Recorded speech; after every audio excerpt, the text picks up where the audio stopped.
Hello and welcome to a Thunder Thursday Hangout on News OK Live. I'm Mike Sherman, sports editor of the Oklahoman, joined here by remote by our Thunder team, including Darnell Mayberry, our beat writer from a Starbucks somewhere in Chicago.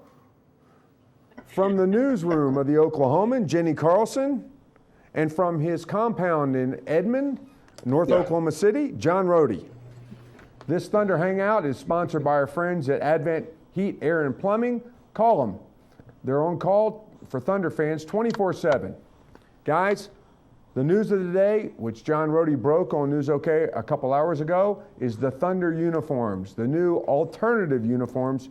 John, I thought you showed incredible restraint in your description of the uniforms. How would you describe them now? Simple.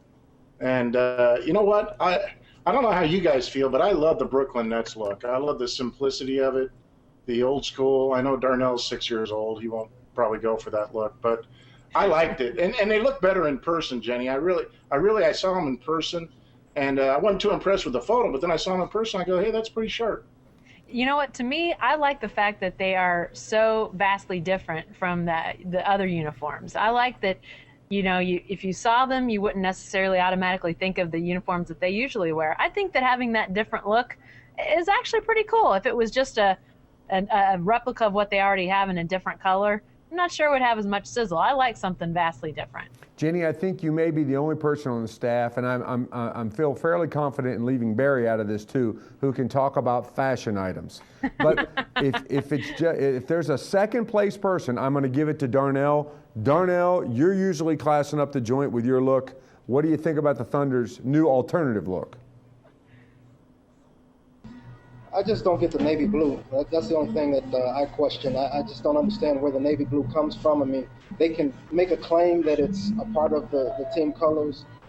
They got about 50 team colors in the team colors, so of course it's a part of the team colors. But I just don't understand the navy blue. And aside from that, I mean, it's okay. It's nothing, it's nothing that I think people are going to love.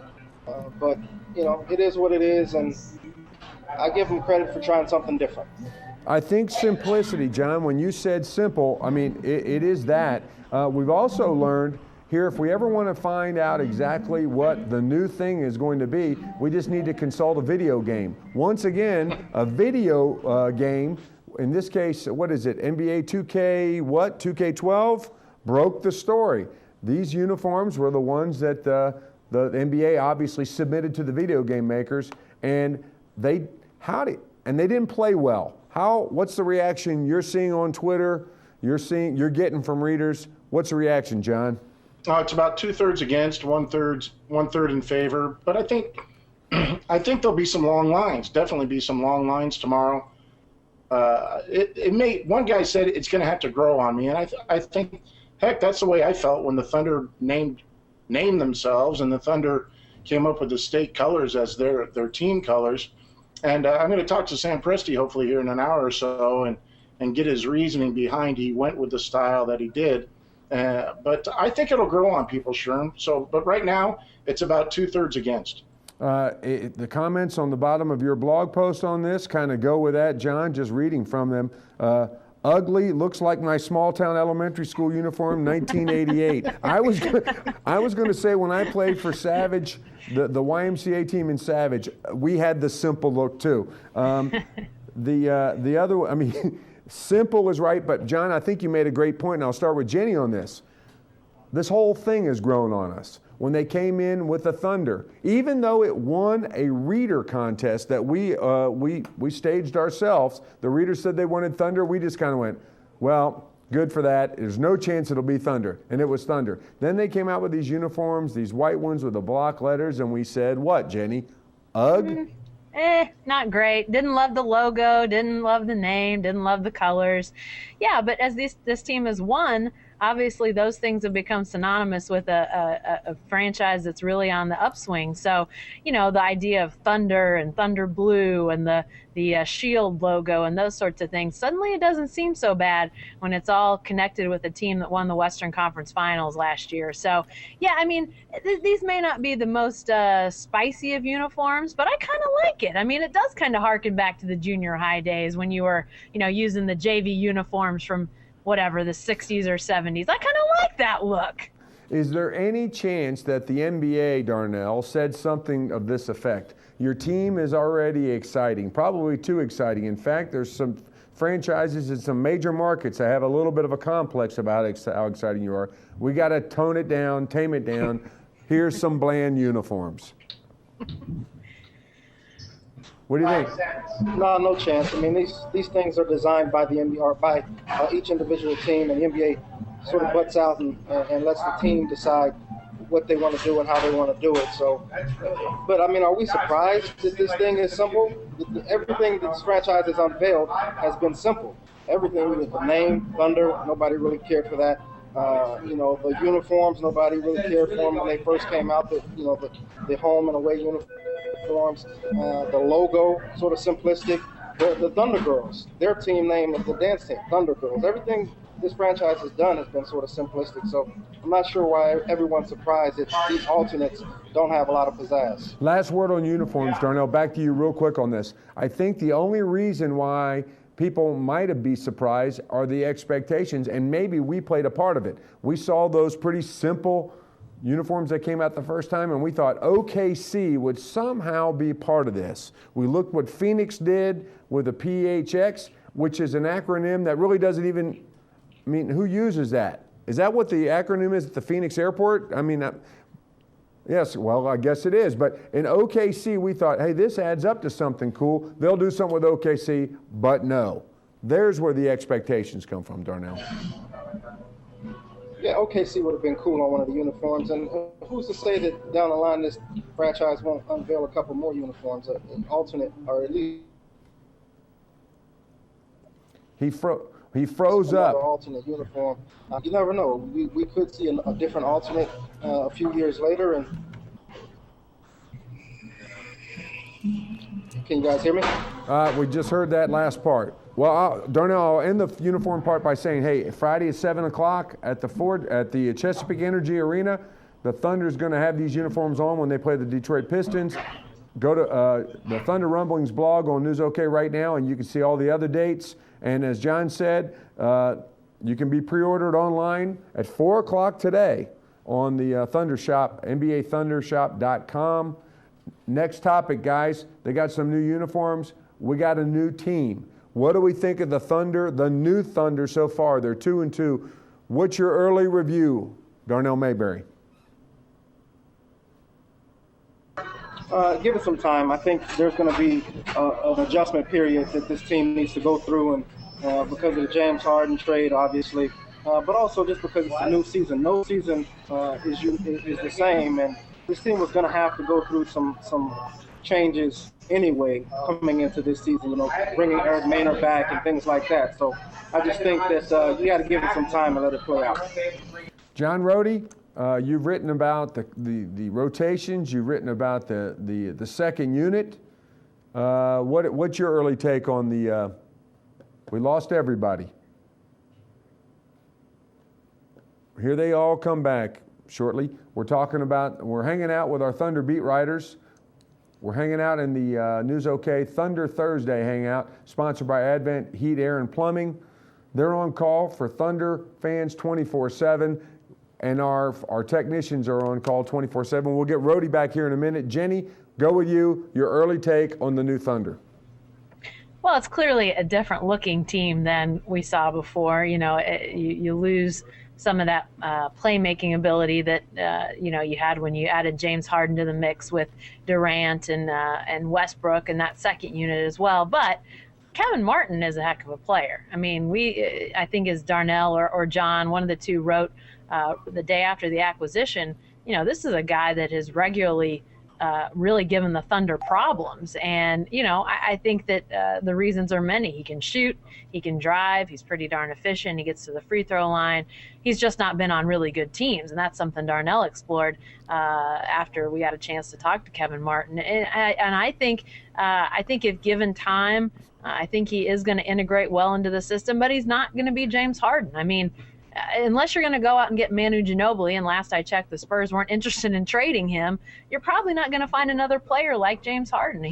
Those two guys he and Ginobili are kind of unique, and there's really not a lot of other guys like him. So I think give it time and see how these guys come together. I think it's going to be a good product in the end.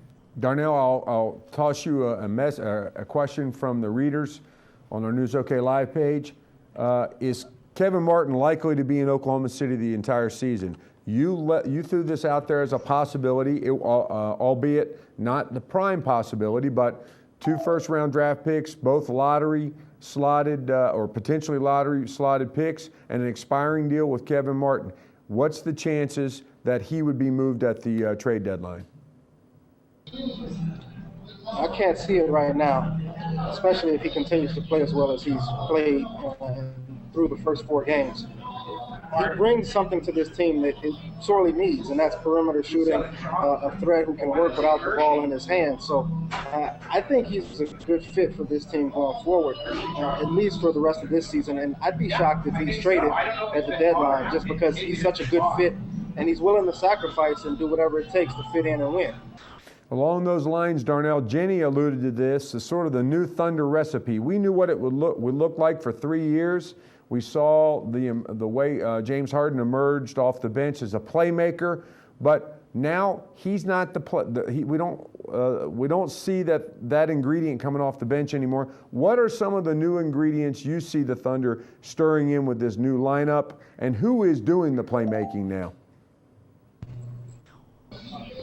Well, Eric Maynard, as I mentioned earlier, he's back now, and I think we're going to start to see more and more of Eric Maynard try to orchestrate the offense. I think through the first 3-4 games, Eric Maynard has really tried to sacrifice his own offense by getting Kevin Martin involved, and I think over time you're going to see Eric Maynard start to become a little bit more aggressive. And you're also seeing Scott Brooks toy with a lot of different things in that second unit, playing Eric Maynard and Russell Westbrook together, going with Perry Jones at times, and really Hasheem Thabeet is integrating into that second unit. So there's a lot of different things right now that are going on. I think everyone has a lot to figure out, Scott Brooks and the players and how they fit together. John, in this figure-out stage that the Thunder is in, it's natural. Why are there so few minutes for PJ3 and Lamb? That's a question from a reader. Well, they're just rookies, and they're joining a really good team at that.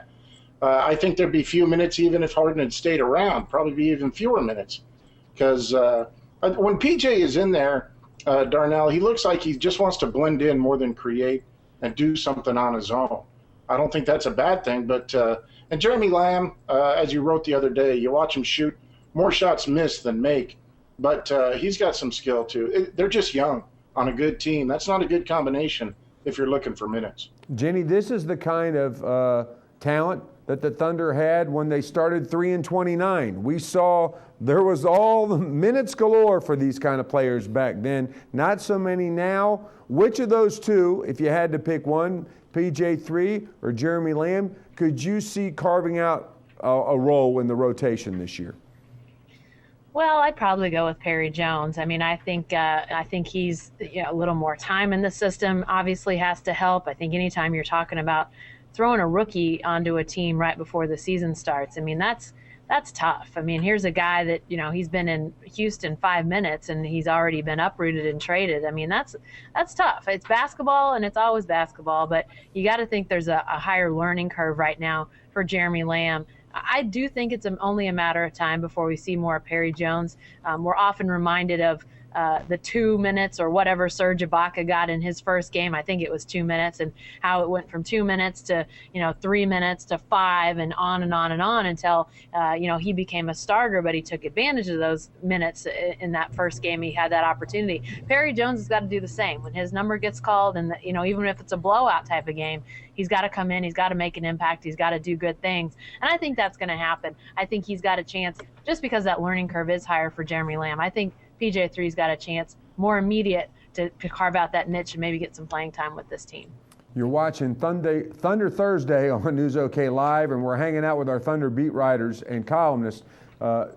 We got Darnell Mayberry up in Chicago, John Rohde from his home in Edmond, and Jenni Carlson from the newsroom. Guys, 2 more questions. Let's first talk about the thing that has been the story of the season so far, the thing maybe the Thunder would like to turn the page on, and that is the James Harden trade. John, the big issue seems to be the 1 hour that James Harden says he was given. There seems to be some hurt feelings about that. You blogged on this topic. James talked about this topic, yet the Thunder's been sort of silent about it. It's what were the dynamics? Why 1 hour? Well, I mean, everything, Sherm, comes down to 1 hour eventually. I mean, if it had been October 31st, there only would have been 1 hour to decide eventually. I don't know when the $54 million deal was offered, if that was a final deal.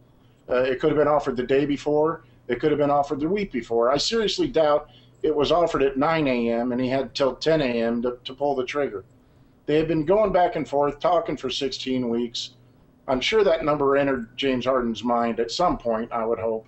I think it snuck up on. I don't think he thought Sam Presti would bump the deadline up 3 days and pull the trigger. I thought if he waited it out till the end, he could get the figure he wanted, Darnell. And I don't know if that's how it's happened, but maybe it snuck up on James Harden a little bit. Darnell, James Harden got off to such a great start. He was the story of the NBA through 2 games. The third game was a little less explosive, and then last night happened.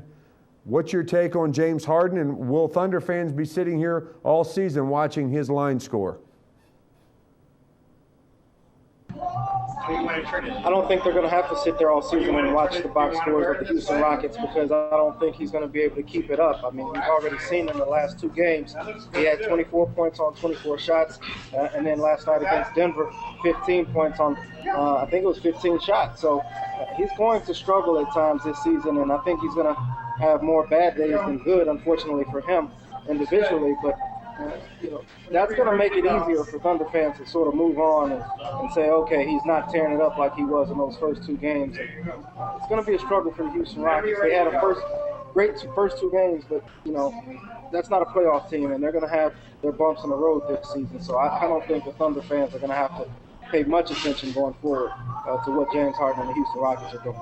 And later this month, Jenni, the Beard returns to Oklahoma City. I believe the date is November 28th. At the end of No Shave November, are we going to see the tribute beards? What will it be like that night at the Chesapeake Energy Arena? I think that's a good question. We've generally seen, applause for guys that have a connection, whether it's been Chris Paul or Blake Griffin. But this is a different kind of thing. This is a guy that, played here, that has a lot of fans here, that has a lot of connection here to the fan base. This is the first time this sort of thing has really happened. Jeff Green obviously got traded, but, wasn't quite like this. He wasn't here as long. There wasn't quite the success level at that point. So it's a different level that fans are going to feel. I think in sort of typical Thunder fan fashion, you'll see people applaud for him when he's introduced, but there'll probably also be some boos. I think there's some people that feel like he got greedy, and so I think you'll see a combination of those 2 things when he's introduced. But I have no doubt once the game starts that there's not going to be any cheering for James Harden. That stuff wore off pretty quick with CP3 and the Hornets. Blake Griffin was booed, so James Harden, be forewarned. Darnell, let's end it up with you. We'll talk about the upcoming schedule, which doesn't appear to be all that tough. Of course, it started with the Atlanta Hawks, which looked like them playing without Josh Smith, a sure W. It wasn't sure. The Raptors, they took out the wrath on the Raptors and beat them sort of as badly as they should have beaten the Hawks and the Raptors. Tonight in Chicago, we're going to see the Chicago Bulls without Derrick Rose. And then come the Pistons, then the Cavs, then the Pistons again. There's 4 games that look very winnable. Is that a 4-0 stretch for the Thunder, Darnell? Well, I think if they run into any problems, it'll be tonight against the Bulls. This is one of the best defensive teams in the league, even without Derrick Rose, who wasn't much of a factor on that defensive end anyway, and most people who have a problem with him winning MVP 2 years ago will tell you that. So I just feel like those other Eastern Conference teams, there should be gimmies for the Thunder, and I don't see any trouble with those teams. If the Thunder comes out and does what they need to do on the defensive end and playing with energy like they did against the Raptors and moving the ball continuously like they did against the Raptors Tuesday night, they'll be in good shape. John, this schedule looks like it was made to order for a new Thunder team, mixing in some new ingredients. What trouble spot beyond Chicago do you see in that little stretch, if any?